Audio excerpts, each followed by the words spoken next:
చేసిన అందరికీ నమస్కారం.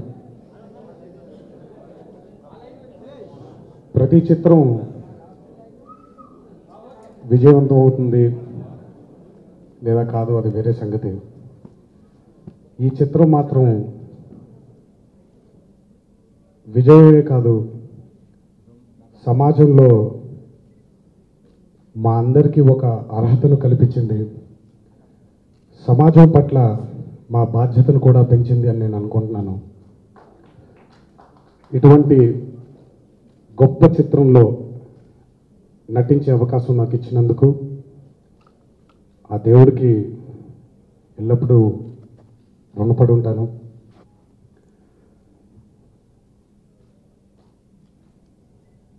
వసూళ్ళ గురించి ఇవన్నీ నేను ఎప్పుడు పట్టించుకోను, కానీ అభిమానుల కళ్ళల్లో ఆనందాన్ని చూస్తున్నాను, సంతృప్తిని కలిగిస్తుంది. నటుడుగా నా బాధ్యతను గుర్తు చేస్తుంది ఈ చిత్రం గురించి తలుచుకున్నప్పుడల్లా. అంత గొప్ప చిత్రాన్ని అందించిన కథా రచయిత శ్రీ వకంత వంశీ గారికి నా ధన్యవాదాలు. మొట్టమొదటిసారి ఆయనకి స్వతహాగా అద్భుతమైనటువంటి కథని రాసే దమ్ము ఉన్నప్పటికీ బయట కథని ఆయన దర్శకత్వం చేద్దాం అనుకోవడమే ఈ చిత్రం మొదటి విజయం. నాకు తెలిసి ఈ చిత్రాన్ని పూరి జగన్నాథ్ గారి కంటే గొప్పగా ఎవరు దర్శకత్వం వహించలేరని నేను అనుకుంటున్నాను. ఆయనకి నా ధన్యవాదాలు. అద్భుతంగా నిర్మించినటువంటి శ్రీ బండ్ల గణేష్ గారికి నా ధన్యవాదాలు. తను ఎన్నో చిత్రాలు తీసి ఉండొచ్చు, అది వేరే సంగతి. తనకి వసూళ్లతో పాటు నిర్మాతగా తన బాధ్యతను కూడా గుర్తు చేసే సినిమా ఇది. ఇందాకే అన్నాడు మంచి చిత్రాలు తీస్తాను అని. ఆడేవన్నీ తప్పు చిత్రాలని నేను అనట్లేదండి, అన్నీ మంచి చిత్రాలే, అన్నీ ఆడాలి, అందరూ బాగుండాలి. ఇలాంటి చిత్రాలు ఇంకా వచ్చి తెలుగు చిత్రసీమని వేరే స్థాయి మీదకి తీసుకుని వెళ్ళాలని మాత్రం కోరుకుంటున్నాను, అంతే తప్ప వేరేమీ లేదు. అద్భుతమైనటువంటి బాణీలను అందించిన అనూప్కి, అలాగే శ్రీ విజయ్ గారికి, శ్యామ్ గారికి, బ్రహ్మకడలికి, భాస్కర్ భట్లకి, కందికొండ గారికి, విశ్వ గారికి, వీళ్ళందరికీ కూడా నా కృతజ్ఞతలు తెలియజేస్తున్నాను. ఇక్కడ లేకపోయినా మిగతా సాంకేతిక నిపుణులందరికీ కూడా నా ధన్యవాదాలు తెలియజేస్తున్నాను. అందరూ బాగా నటించానని చెప్తున్నారు, అందులో నేను చేసింది ఏమీ లేదు. నా చుట్టూ వీళ్ళందరూ ఉండి నా బాధ్యతను గుర్తు చేశారు. ముఖ్యంగా శ్రీ ప్రకాష్ రాజ్ గారు అద్భుతమైన నటుడైన, గుర్తు లేదు 4 లేదా 5 అద్భుతమైనటువంటి అవార్డులను గెలుచుకున్నారు. ఆయన జాతీయ అవార్డులను గెలుచుకున్న మన మధ్య ఉన్న అద్భుతమైన నటుడైన, ప్రతిసారి ఆయనే నా బాధ్యతను గుర్తు చేస్తూ వెళ్ళారు. ఒక నటుడితోనే మాట్లాడుకునే మాటలవి.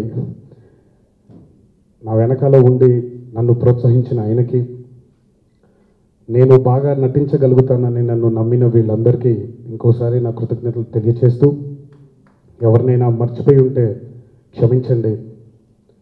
ముఖ్యంగా అభిమానులకు, ప్రేక్షక దేవుళ్లకు ఆజన్మాంతం రుణపడి ఉంటాను.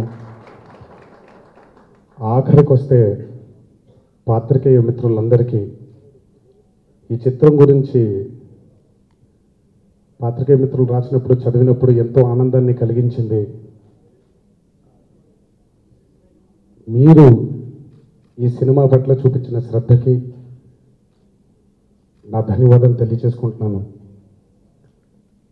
ఇప్పటి వరకు కూడా మామూలుగా చాలా ఫాస్ట్గా మాట్లాడతాను నేను, అందుకే ఫస్ట్ ఇంగ్లీష్ పదం వాడాను, ఫాస్ట్ అని, ఎందుకంటే అది అయిపోయింది కాబట్టి. ఈరోజు మాతృభాష దినోత్సవం. ఆంగ్ల పదం లేకుండా, ఇంగ్లీష్ పదం లేకుండా ఇప్పుడు మళ్ళీ ఇంగ్లీష్ అన్నాను, ఇందాక ఫాస్ట్ అన్నాను. మాట్లాడదామని ట్రై చేశాను, మళ్ళీ ఇంగ్లీష్ వచ్చేస్తుంది చూడండి. ఇట్లాంటి దౌర్భాగ్యపు స్థితిలో బతుకుతున్నాం మనం. తప్పులేదు, ఒక మనిషితో ఒక మనిషి సంభాషించేటప్పుడు ఎన్ని భాషలైనా మాట్లాడుకోవచ్చు, ఏ ఏ విధమైనటువంటి పదాలైనా వాడుకోవచ్చు. కానీ ఈ ఒక్క రోజైనా మాతృభాష దినోత్సవం రోజు చక్కని తెలుగులో మాట్లాడదామని అనుకున్నాను. కొంతమేరకు సాధించానని అనుకుంటున్నాను. దేశ భాషలందు తెలుగు లెస్స. ఆ తెలుగుదనాన్ని చాటి చెప్పిన నా దైవం శ్రీ నందమూరి తారక రామారావు గారి ఆశీర్వచనం ఎల్లప్పుడూ ఇలాగే ఉండాలని, చిత్రసీమ పైన కానివ్వండి, మా మీద కానివ్వండి, కుటుంబం మీద కానివ్వండి, అందరి వైపు ఇలాగే ఉండాలి అని. ఈ తెలుగు గురించి మాట్లాడుకుంటుంటే ఎప్పుడో చంద్రబోస్ గారు రాసిన 2 వాక్యాలు, 2 పదాలు, ఒక సెంటెన్సెస్ గుర్తొచ్చాయి. పాలలోనే ఉన్నది తెల్లదనం, తేనెలోనే ఉన్నది తీయదనం. పాలలోని తెల్లదనం, తేనెలోని తీయదనం రెండిటిని కలిపితేనే తెలుగుదనం అన్నారు.